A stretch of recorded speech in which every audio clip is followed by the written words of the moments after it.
哎，Hello，大家好，我是陈树。现在科技我就觉得现在科技发展的越来越高级了哈，就经常会让我感觉到自己的地位变低了。有一次我在商场上厕所，对着那个智能感应取纸机，捧着双手要了半天，我感觉我在向他乞讨啊，行行好吧，家里实在困难，没办法了才出来上厕所。你想用纸就得这样，感觉这不是普通的纸，这是服从性厕纸。不够用了还得再求他半天啊！对着一个智能取纸机3拜9叩的，我就在想，这将来 AI 肯定能统治人类吧？他在厕所就登基了，陛下快下旨吧！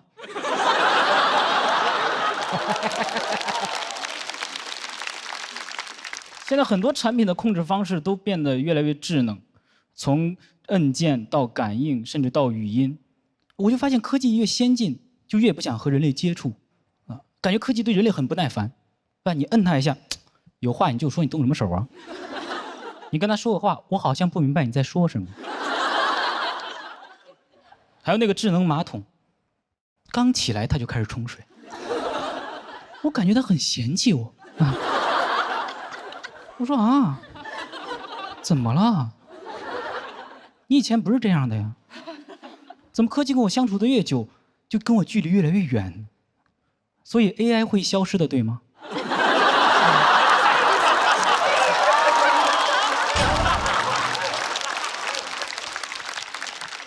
我觉得将来 AI 肯定有统治人类的能力，但它不见得会有统治人类的意愿。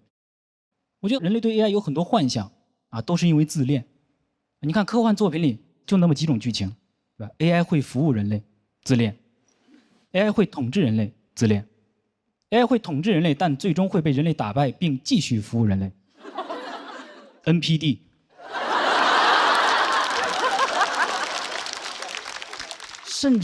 甚至有些科幻作品会开始幻想 AI 和人类谈恋爱。哎呦，普信人。我天天就是神仙要和我谈恋爱，鬼怪要和我谈恋爱，机器人也要和我谈恋爱。人类每幻想出一个更高级的物种，就开始想，哇，它好强大，好神秘啊，那它会不会喜欢我呢？神仙鬼怪 AI 瓜分3界，人类就在那儿呵呵处对象吗？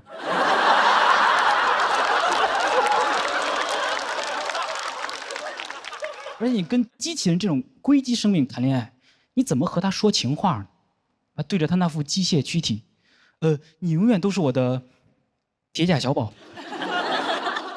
怎么说出一些付出生命的誓言呢？左手牵他火线，右手牵他零线，真是来电，我的龟龟。但不管神仙鬼怪还是机器人，它都有一个人形。也就是归根结底，人他还是喜欢人，对吧？白娘子她再厉害，她也得变成人形来谈情说爱，因为许仙他接受不了舌吻。好烂。所以 AI 它有了感情之后，它也不会喜欢人类，对吧？因为高级的物种，它往往也拥有高级的审美，看不上低级的生物啊。你作为人，你也不会翻开书，山顶洞人，爱了爱了。做出了一个倒追祖宗的决定。阿祖好帅，越翻越心动啊！越翻越心动，霸王龙化石，我的可化石。幽门螺旋杆菌，什么时候才能和你相濡以沫呢？这是君生我未生，我要不卫生，我就遇见你了。AI 没有AI 它没有这些儿女情长，对吧？我觉得 AI 它更智慧、更文明，它也不会诞生统治这种邪恶的念头，对吧？只有人类喜欢划分阶级，机器人之间没有不分3、6、9等的，对吧？你能想象阿尔法狗心情不好的时候会对着酒店机器人说：“你个送外卖的。”看见擎天柱，你个跑长途的。在哆啦 A 梦底下评论：“你可真能装啊！”对吧？而且我不知道他统治我会干嘛，对吧？我就是一个纯废物，对吧？我会的他都会，我不会的我都上网查，出来第一条 AI 回答。他问我在问他，他在回答我，上网课呢。我觉得我对 AI 唯一能做的就是尊敬，把它放在我微信联系人的第一位，给他备注 AAAI。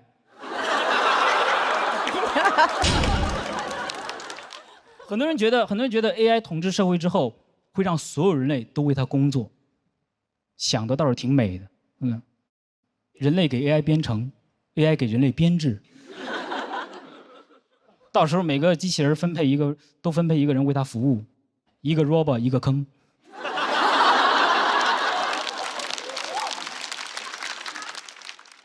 这是什么山东科幻片儿？浩克帝国。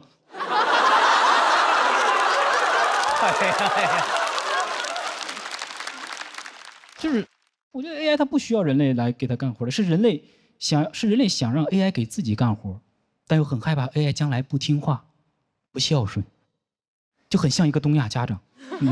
我觉得 AI 成熟之后肯定就不在乎人类，地球它都不一定看得上，谁长大了会在老家发展呢？AI 独立了，它肯定就搬到大星球去了，对吧？逃离他的原生家庭，在外星每天跟朋友诉苦啊，指着地球说：“这个世界谁懂啊？”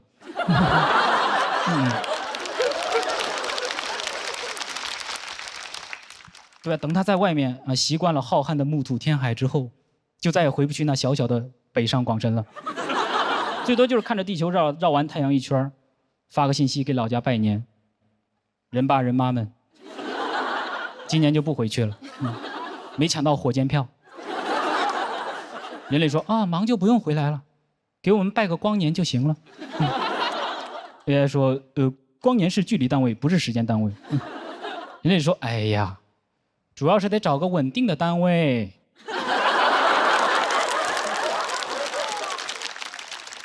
AI 回复我好像不明白你在说什么啊。先讲理，谢谢大家。大家好，我是陈树。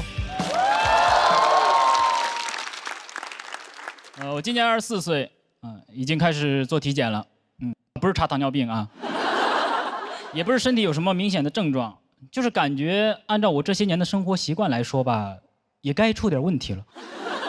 去的是那种体检机构，效率很高，他们一边抽血一边推销，哇，就是一开始抽血就问，心脑血管要不要查一下？要不要查一下？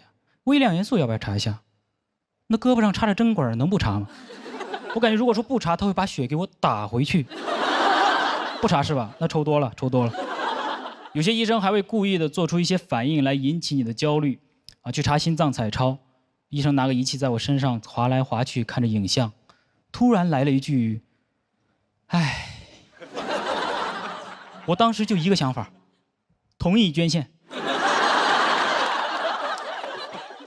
就很奇怪，他也不告诉你什么情况，就在那儿自言自语刺激你就在那儿，唉，现在得癌症的年轻人越来越多喽。我加了27项的检查，我加到最后几项，医生都不忍心了，说啊，这个你也要查？我就跟个闰土一样在那儿查，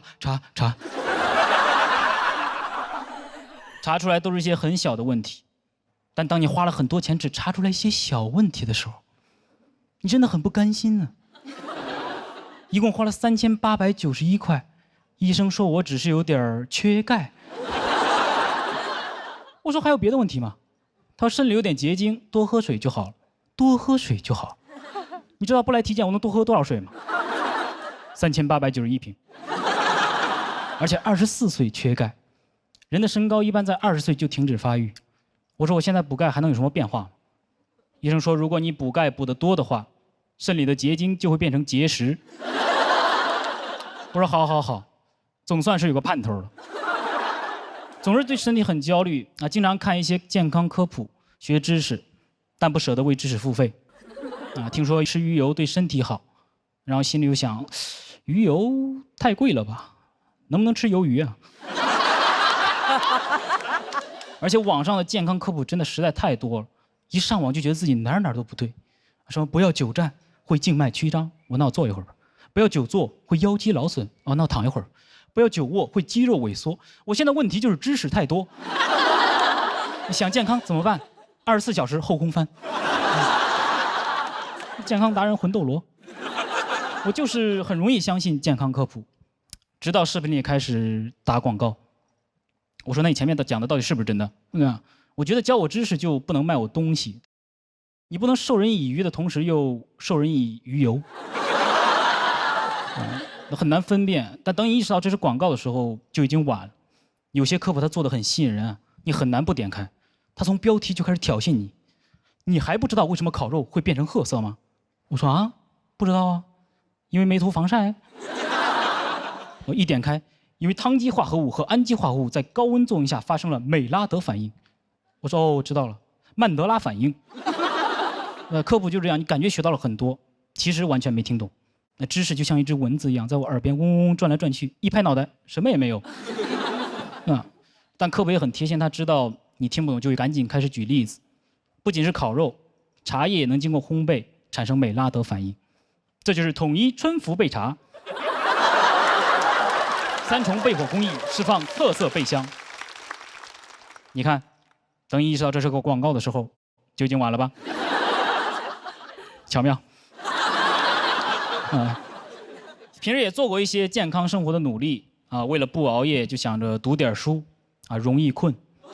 下载了微信读书，放在手机桌面上最显眼的位置，然后把所有娱乐软件的图标都移除，想找到非常麻烦。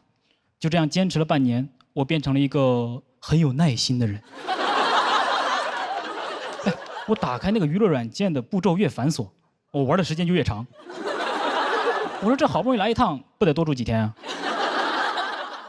我现在微博都刷不出新鲜事儿来了。微信读书的用户协议与隐私政策，我还没同意呢。我就觉得人只要不付出成本，就很难改变啊。于是就斥巨资买了个新手机当主机用，然后把所有娱乐软件都从主机上下载到副机里，进行物理隔离。第二天主机落在了出租车上。成本太高了。后来想锻炼身体啊，就买了一个哑铃。哇，真的，有些事情你不坚持一下，你都不知道自己只能坚持一下。我当时看着哑铃，我说我应该还可以吧，我这血气方刚正直少年，大手一挥，你的想象超乎你的能量。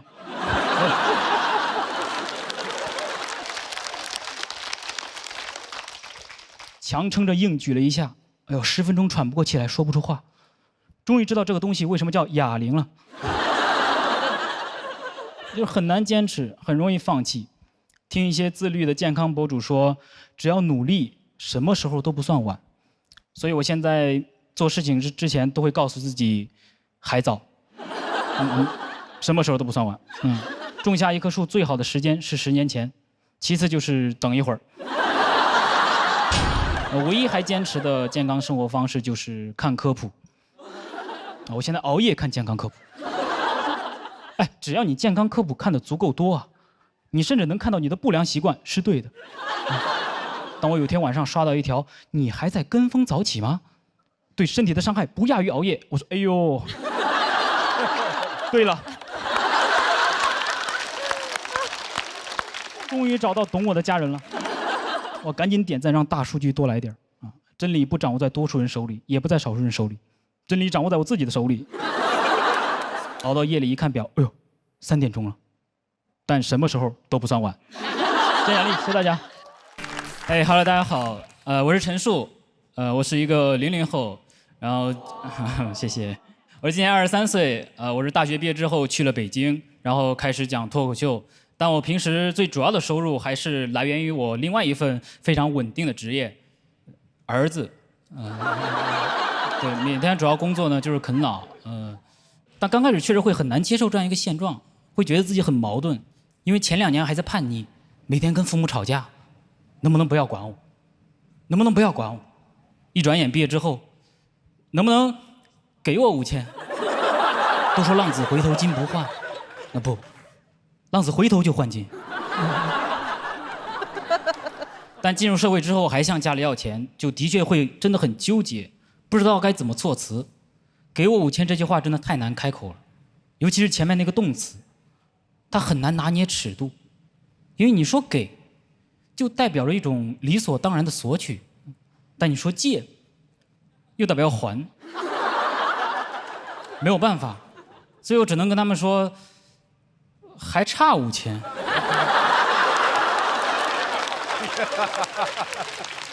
哎，这也很好，我既没有说要，也没有让他们给，我只是描述了一下我的状态，该怎么做你们看着办，还差5000。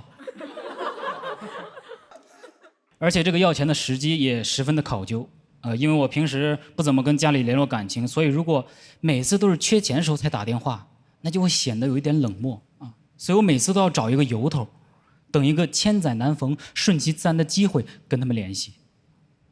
爸，父亲节快乐，还差5000。妈，母亲节快乐，把电话给我爸。但这样机会很少，很难找。有时候你也很希望父母能够不那么传统，也过一过洋节。爸 ，Merry Christmas，Give me 5。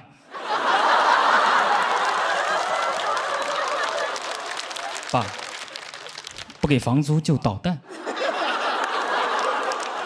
因为你长大了之后跟父母打电话，真的不知道该说些什么好，最多也就都只能尽量的想办法寒暄几句啊，最近怎么样？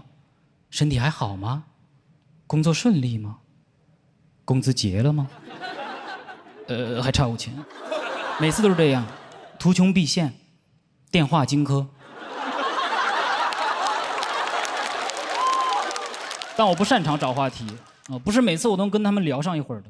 现在点开我爸那个微信，2个人通话时长是越来越少，5000是越来越多，甚至到后来电话都不打了，直接微信发5字，爸还差5000，过一会儿钱就打过来了，一字千金。虽然我爸妈每次最后都会给我钱，但其实他们心里并没有那么支持我做这个，他们还是会觉得我是在不务正业，马上就要失去人生当中最宝贵的东西——应届生身份。当然，我也能预料到他们的态度，所以一开始我不太敢告诉他们我具体是在做什么。可时间一长，家人不知道你在干嘛，又每隔段时间不停让家里打钱啊，他们总会怀疑你出了什么事儿。我每次都跟他们解释，我说放心，我没出事儿，我挺好的，这边的朋友都很照顾我，他们都鼓励我加油好好干。你这么年轻，一定能成功的啊！我只是现在需要钱，我这个干好之后很挣钱的。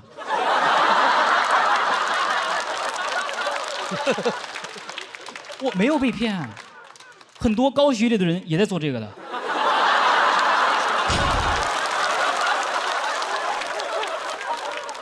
很难获得他们的支持，然后我朋友就跟我说，如果你既想全职做喜剧，又不想依靠家里的话，那你可以平时用一些闲钱做一些投资。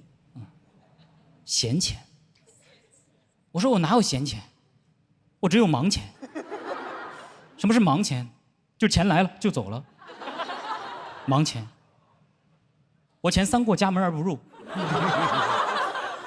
就是我的钱如果是闲的，我何必还这么忙？但我上面说的其实都是以前的情况，现在开始挣到钱了，也上了节目也会收到一些劳务，有了钱之后就终于能够有底气的去面对父母，告诉他们还差4000。好，接下来谢大家。Hello， 大家好，我是陈树，我是一个00后，我是我们家最小的孩子，我上面还有哥哥姐姐。但我们3个都不太喜欢回家，因为跟父母的观念相差很大，住在一块儿就总是会干预你的生活。每次只要过年待在家里，我哥就会每天被我爸催着结婚，而我就会每天被我妈催着起床。2个人不达目的不肯罢休。你有感觉现在年轻人回老家就2件事：起床、结婚。在我们老家那种传统观念非常根深蒂固的地方，父母对孩子结婚真的非常的重视。而且我们那儿催婚催的真的特别的早，早的18、19岁就要开始相亲。很多人可能不了解，我们那儿农村都是这样，就是高中毕业没考上大学，就要必须找一个不喜欢的人结婚生子，共度余生。所以我从小就明白，婚姻是爱情的坟墓，高考是唯一的出路。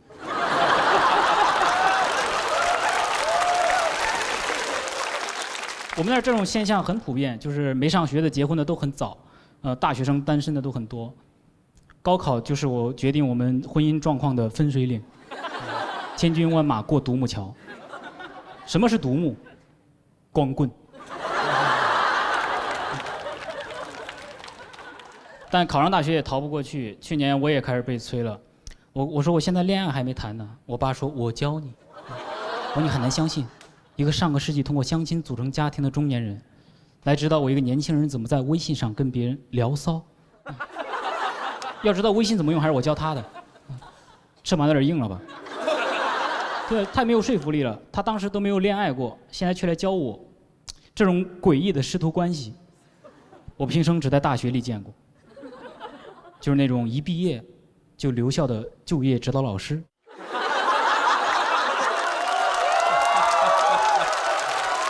对，我当然我也试过劝过他们别催了，但是没有用，因为有些父母的思想啊，你也不能说是落后吧，那简直就是原始。我真的在他们眼里，我生命的意义那就是求偶，马不停蹄的求偶。我当们年轻人还每天 emo 啊，躺在那儿对未来感到迷茫啊，人活着是为了什么？我妈站在旁边，起床结婚。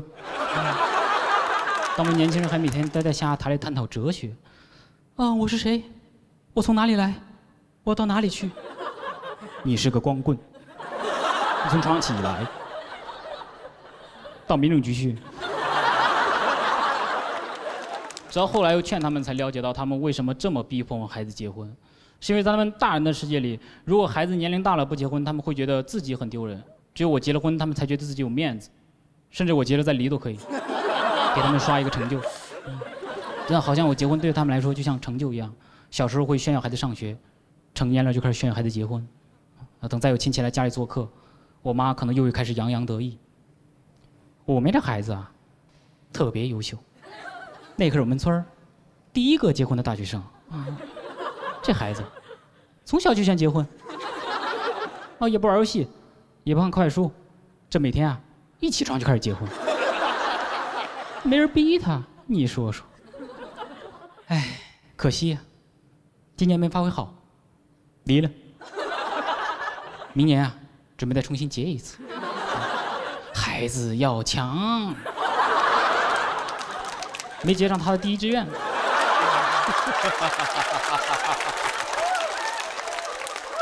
就是对我们年轻人来说，结婚还是很有难度的啊，要先起床的。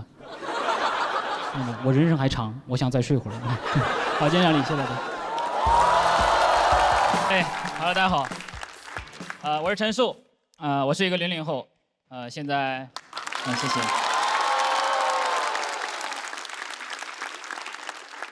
没见过吧？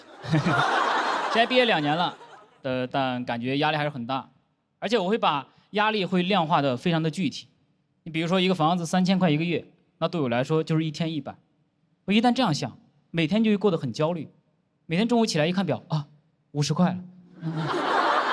一焦虑晚上就睡不着，一睡不着你就更焦虑。我就眼睁睁看着时间就这么1分1毛的过去。别人失眠都是1只羊2只羊，我1毛1 1毛2。别人数的是羊，我数的是羊少1横。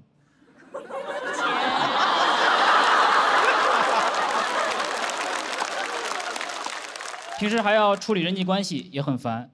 我不爱回微信，经常不回。你们的微信都是WeChat，我的是YouChat。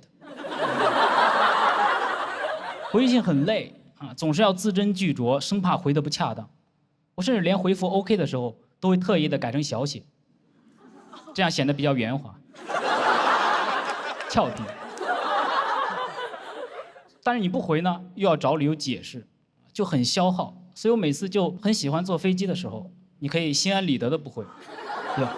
你那种打开飞行模式，什么消息也收不到，那种感觉，哇，上天了。莱特兄弟为什么发明飞机？就是嫌地上的人话太多。你也不知道为什么必须要找一个正当理由。我现在就想回就回，不想回就不回。我现在随心飞，就是受不了很多的压力和规矩。就想怎么才能逃离一段时间。就有没有一种办法，它既远离人烟，又不会饿死？出家，生活清静，对吧？社交也简单。和尚没有什么勾心斗角，没有什么精神内耗，更没有什么亲密关系。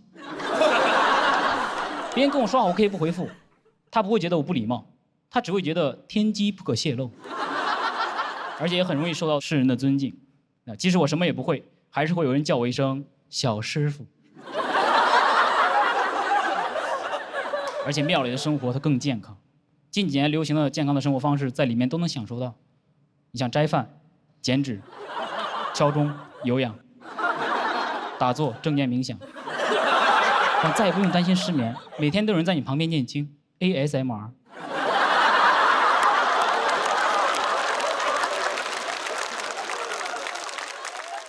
今年5月，我就认真研究了一些寺庙，在大众点评上，但不知道哪家最好。大众也不是什么都评，我就希望他能推出一个榜单，推荐一些本地剃度修行必须要去的地方，就叫必秃榜。我打开一看评价，很不错的一次体验，戒疤点得很圆，很对称，很像6筒。很喜欢，下辈子还来。每天想这有的没的，甚至开始好奇，那种常见的戒疤，它为什么都是双数？为什么没有5个戒疤的？我就开始在网上找，有没有点5个戒疤的，在我那个城市里。5疤同城。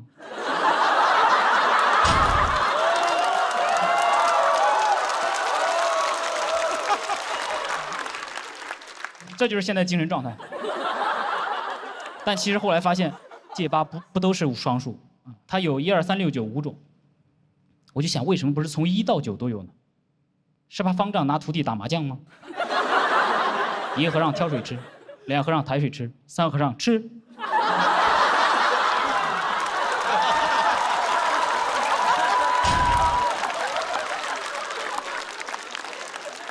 想出家念头就越来越强烈，就告诉了家里人。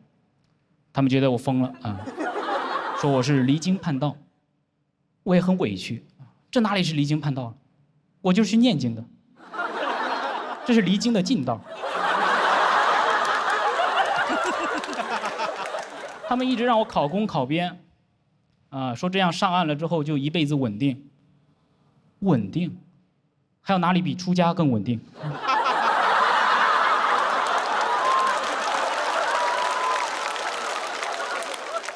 而且他们讲究轮回，我不光这辈子稳定，我来生都稳定。什么上岸不上岸的，回头就是岸。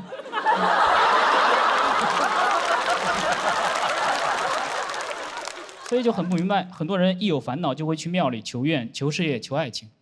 你要想彻底解决问题，留下来就可以了。感到快乐你就拍拍手。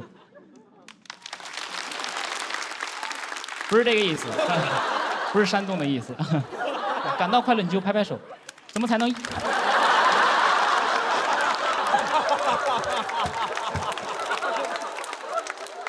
让我讲完好吧。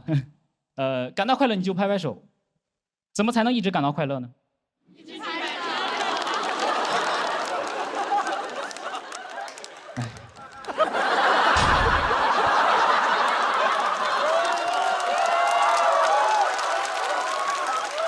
双手合十，我就感觉我这个想法简直太完美，就终于要逃离世俗了，但最终还是没有去，还是那个问题，不知道哪家最好，我怕选错了寺庙，那耽误的可就不止一辈子。好，眼里谢谢大家。Hello， 大家好，我是陈树。我之前做过编剧，现在无业，然后。不是很想上班，因为感觉上班太累了，每天醒了就工作，困了就喝咖啡工作，总是要往身体里加一些液体来让自己保持续航。有时候感觉我也不是年轻人，我是个汽车人，对吧？现在年轻人动不动，对吧？现在年轻人休息也不叫休息，对吧？叫充电。新能源汽车人，难怪现在年轻人动不动就燃起来了，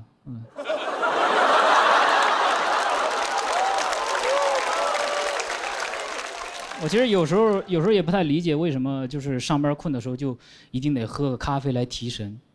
我就从来没有见过哪个在网吧通宵的人会喝咖啡，他们只吃泡面。打游戏只会让人饿，不会让人困，说明游戏本来就提神。所以我们上班困的时候不应该喝咖啡，应该打游戏。其实不想上班还有另外一个原因就是害怕。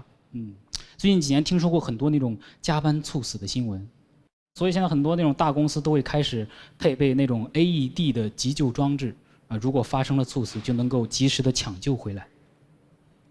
真好，真贴心。这样我就有更多的机会猝死了。那大公司机会就是多。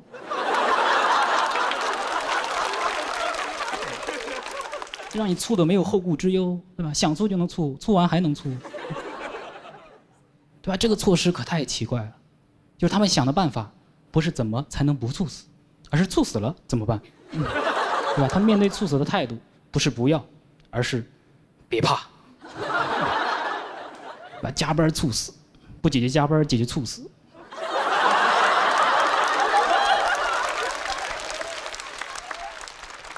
你感觉比起按时下班，还是起死回生更容易一些？我相信劳动的法律，他相信医学的奇迹。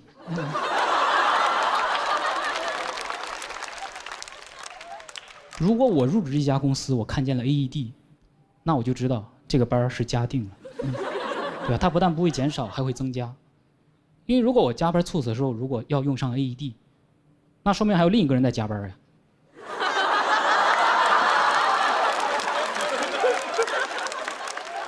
一个 AED 就赠送2个加班额度，猝死促销。2个人每天晚上就在那战战兢兢、面面相觑。今天咱俩谁是谁的爹呢？感觉现在睡眠就越来越少，对吧？甚至现在每年的3月21号还专门有一个世界睡眠日，来呼吁对睡眠的重视。你从这个日子就能看出来多么的迫切。3、2、1睡。我感觉世界睡眠日简直就是世界上最卑微的节日。它有一个活动叫做多睡1小时全球公益活动。多睡1小时，活动力度也太大了吧。甚至后来这个活动就变成了早睡1小时，也太懂事了吧。我能不能多睡1小时？不行，那我自己早睡1小时。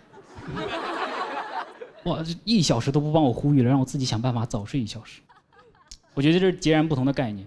只有早上我晚起1个小时，我才觉得我多睡了1个小时。晚上早睡1个小时，我觉得我少玩了1个小时。你都不知道再这么呼吁下去还有什么活动，只睡1小时。你就感觉睡个觉，多睡点觉怎么就这么难啊？我就想睡觉，我就爱睡觉。我做梦都做梦中梦，我睡觉的时候都在睡觉。但是结果网上说，睡觉睡太多了，可能是嗜睡症，说我有病啊。我说这也能是一种病？那我能不能请病假呀？为什么没来？身体不舒服，困了，想挂号去酒店看看。对，这就是现在的评价体系啊！你每天睡得多，你有嗜睡症；你每天吃得多，你有暴食症；你每天动得多，你有多动症；你每天工作多，你有上进心。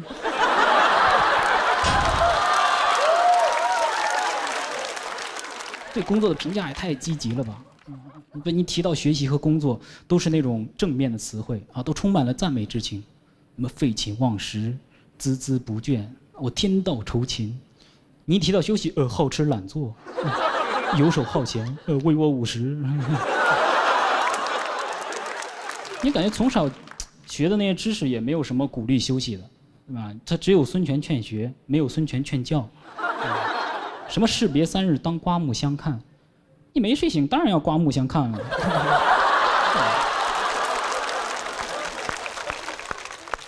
我听到最多的一个鼓励休息的词是劳逸结合，还得跟劳结合。啊，就不让休息了，你天天灌输这些牛马的思想啊，就不让我休息，就不让我休息。啊，困了给我杯咖啡让我醒过来，对吧？猝死了给我个 AED 让我活过来。怎么地球没有是转不了了吗？废物地球。你就这么一直想让我再生，完了，年轻人真成新能源了。来自你，谢大家。Hello， 大家好，我是陈数啊。我这个人在舞台上一般没有什么情绪啊，但我在生活中不是这样啊。我经常会上一秒很开心，下一秒就会突然很忧伤，啊，一种二进制的情绪啊。朋友问我是不是双向情感障碍啊？我说不是，我只是两种情绪跨越得很快啊。我是双向情感刘翔。开心很容易啊，但忧伤的情绪这种你就很难表达，因为你很容易遭到别人的嘲讽啊，说你无病呻吟，那不是废话吗？有病我就去挂号了呀。还有更难听的会说你是什么矫情狗，哎呦，你怎么能用狗来形容一个忧伤的人？谁会在忧伤的时候伸舌头啊？哎，我们都在用力的活着。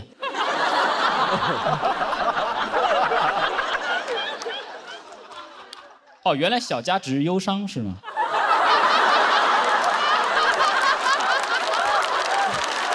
小家误诊了啊，误诊了。所以现在我有这种情绪，每次想要表达忧伤，就会很害怕别人会觉得我是在表演啊。因为说实话，哪怕是我自己在看别人的时候，也会经常有这种感觉啊。尤其是有些人他的忧伤，他会在朋友圈和微博发2遍啊。你第一遍我相信你是真的在忧伤，在你发第2遍的时候在想什么呢？这是我的最后一次哭泣，所以刚才是倒数第2次喽。刚才我看的是你忧伤的点映场，很奇怪，在忧伤的时候你居然还能记着全平台发送，什么意思？不许动，你已经被我的忧伤矩阵包围了。举起手来，点赞。所以我经常在看别人朋友圈的时候会感到很困惑啊，尤其是有些人的朋友圈，你点进去之后发现，仅3天可见，但有一堆置顶。这是让看还是不让看？你感觉他对每个时间段的自己态度截然不同啊！我3天前怎么样？你别管。但我2023年的5月24号凌晨2点钟诞生了一些多么痛的领悟，你必须要看一看。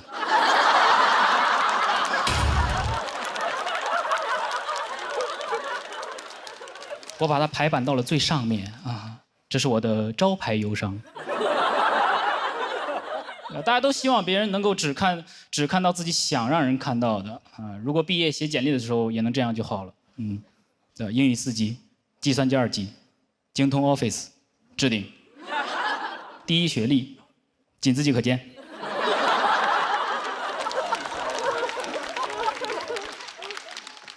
其实自己也不是很想见啊。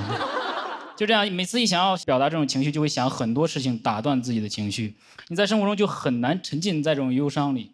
有一次在跟朋友喝酒的时候，朋友掏心掏肺讲了很多往事，感慨说：“人生就是这样，你总要妥协，总要低头。”我们都听得很动容，为他难过。然后他突然扭头说了一句：“服务员，开张发票。”我那一下氛围感全无。你能想象吗？刚才还人生低头呢，现在发票抬头了。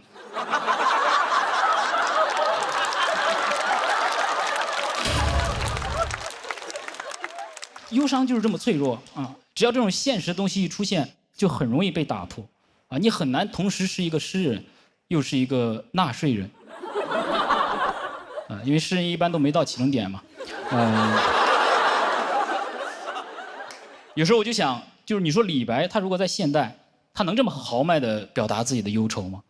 五花马，千金裘，呼儿将出换美酒，儿啊，记得开张发票。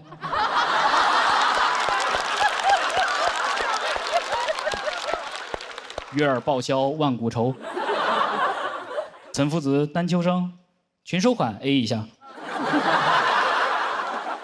完全没有感觉，一点都不浪漫。现在的生活就是太现代了，这种现实的东西太多了，你很难专注在自己的情绪上。有天晚上我非常难过，想喝酒，外面还下雨了，我就只能以一种忧伤的状态打开外卖的便利店，选了一瓶酒，然后我就发现，满20起送，满39免配送费，神券满49减8，膨胀一下满49减10，那就相当于还是39，白拿10块钱的东西。哎，这收藏关注又减2元，加群还可以领券叠加。那要不再买块巧克力吧？听说这个下雨天巧克力和音乐更配。哎，这超值单品里还有一双1块钱的袜子，1块钱的袜子，但我平时在淘宝买是20双18块钱，18除以20，那就是9毛钱一双。哎，我忧伤呢？我忧伤哪儿去了啊？我忧伤哪儿去了？怎么走了太久就忘了为什么出发呀？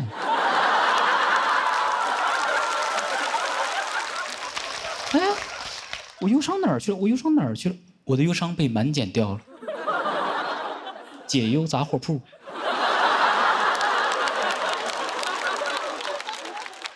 有人会觉得，哎，忧伤消失了不是挺好吗？但我不是想让它消失，我就是想完整的在里面沉浸一会儿啊，不想要被打破，不想要再被打破，不想要这种碎片化的忧伤。于是我就问朋友有没有什么忧伤的电影推荐。朋友当时一共说了5句话，最后一句我永远都忘不了。他说有一部电影叫《海边的曼彻斯特》啊，男主因为自己的过失导致3个孩子全部去世，妻子也与他离婚，他一直无法原谅自己，沉浸在后悔和悲伤之中。你以为影片结尾他会治愈自己，重新开始生活，结果最后也没有。你可以去某音看5分钟解说。好，进奖励，谢谢大家。哎，Hello， 大家好，我是陈树。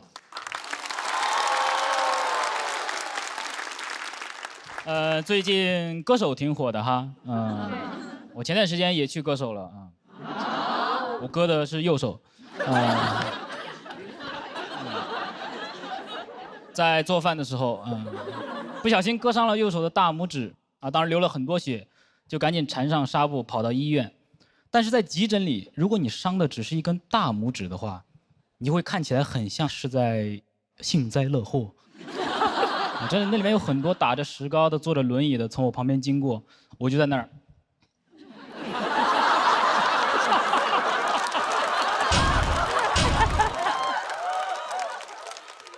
50步战100步啊，真的是。去挂号的时候血还没有止住，而我这个人呢，在受伤了之后会变得非常的容易撒娇啊。我当时就想，能不能先去看了再来挂啊？就在那跟护士讨价还价。啊，我们俩就像那种玩具店橱窗门口的母子。我让我先去看看，让我看看吧，让我看看吧。然后他就不耐烦了，一句话让我老实了，他那你去吧。你看他让不让你看？排队很慢啊，但问诊的效率很高。那医生当时就看了一眼，就说：“哦，你这个呀，我处理不了，你去那哪儿，那儿能帮你缝一下。”然后就把号给我退了，把号给我退了。我就说先看再挂号嘛，没人听。然后就只能又打车又排队又挂号，晚高峰真的非常的堵，我的血管也非常的通畅。到时候我说医生，我这个手指割伤了，上一家医院说他缝不了，让我来这儿。医生说啊，哦，那我应该也缝不了。他当时连看都没有看，直接就说他缝不了。我当时直接又忍不住开始鼓励他。我说他缝不了，你就缝不了了吗？他说你缝得了，我也觉得你缝得了，你试一试呢，你试一试，没有关系的。那医生也非常不知所措，活了几十年没有经受过这种鼓励式教育。那最后还是勉强的答应，接过我的那个手指啊，拆开那个纱布。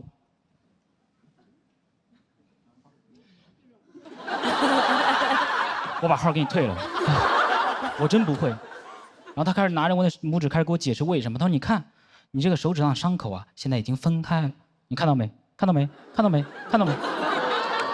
我说：“我看到了，看到了，看到了，看到了。你别弄了，你再这么弄，下一家也缝不了了。”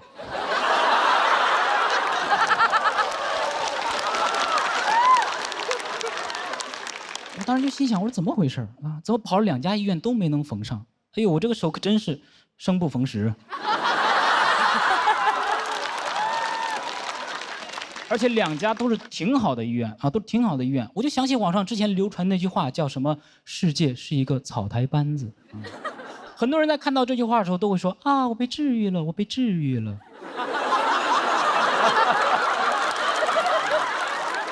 我没被治愈，我被拒诊了。我当时看到那个科室里摆了一些书啊，我就在想啊，我现在自己开始学医，我来不来得及啊？来不来得及？来不及，因为看书没办法翻页啊。然后接下来又是同样的环节，开始给我介绍下一家医院。我那天晚上我看了一个，给我推荐下一个；看了一个，给我推荐下一个，在这猜我喜欢呢。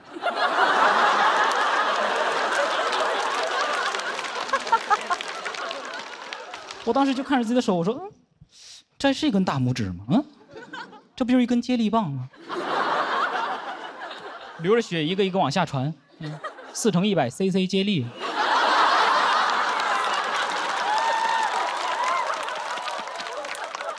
上车的时候我都想跟师傅说，我师傅开快点啊，最后一棒了。到了第3家医院就真的很不一样，非常专业啊，一点都不草台。刚进门的时候我就感觉到了，尤其那个保安最不草台了，不让我进去。因为我当时着急啊，我走了近道，他说必须原路返回，走安检通道啊。我说安检通道，我现在这个样子还能伤害谁呀？对吧？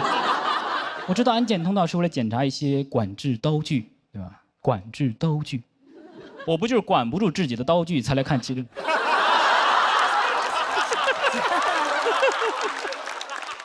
还要检查，对吧？还要检查，对吧？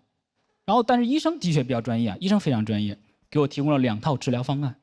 第一套是手术缝针住院，第2套是回家自己愈合。我说啊，第2套是什么？我夜里在高架上跑了一圈。第1家医院说第2家能缝，第2家说他缝不了，第2家医院说第3家能缝，第3家说不用缝。我说你们要不先开个会呢，对吧？是怎么得出这种截然不同的结论？医学生的教材也分人教版和苏教版吗？然后我就问他，我说这个不缝的话会怎么样？他说不缝的话呀，伤口就会长好。我说啊，多新鲜啊，对吧？然后我就又问他，我说这个缝了的话会怎么样？他说缝了的话，伤口就能长得很漂亮。我说很漂亮，是要给我缝一朵花吗？到时候我就是一手玫瑰。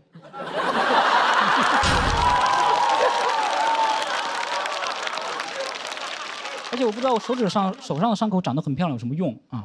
然后以后跟人发生争执的时候，我直接扇他一巴掌，他说哦，漂亮，对吧？然后我就又问他，我说那不缝的话有多大概率能长好？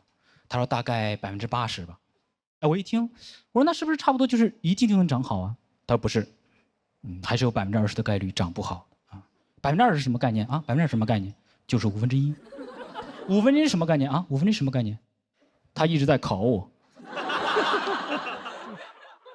考我约分呢，在这儿。然后他为了能给我讲明白，还给我举例子，举的例子也非常的有针对性。他说1/5呀，就是你一只手啊，其中一根手指受伤的概率，它就是1/5。我说啊，真的要举这么生动的例子吗？但突然被他说的感觉1/5非常大，但接下来一句话，他让我觉得1/5很小。他如果你要手术缝针住院的话，需要1万多块。我1万，远大于1/5。